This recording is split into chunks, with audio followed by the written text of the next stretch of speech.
Sa bawat hakbang, sa bawat paghinga, may karapatan ka.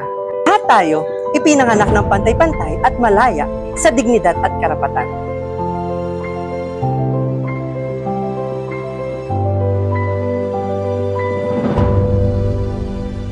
May karapatan tayong humiling sa loob, makuto at maghanap ng katanungan.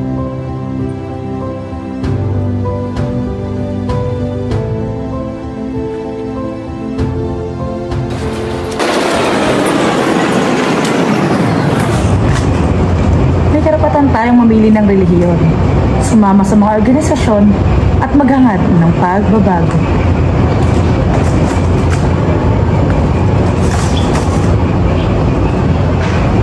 At higit sa lahat, may karapatan tayong mabuhay ng may dangal, may respeto at may katarungan. Anumang lahi ang mayroon ka, Anumang kasarian ang tinataglay mo.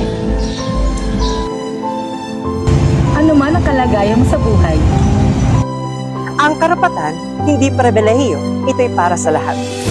kumilos tayo, ipaglaban at igalang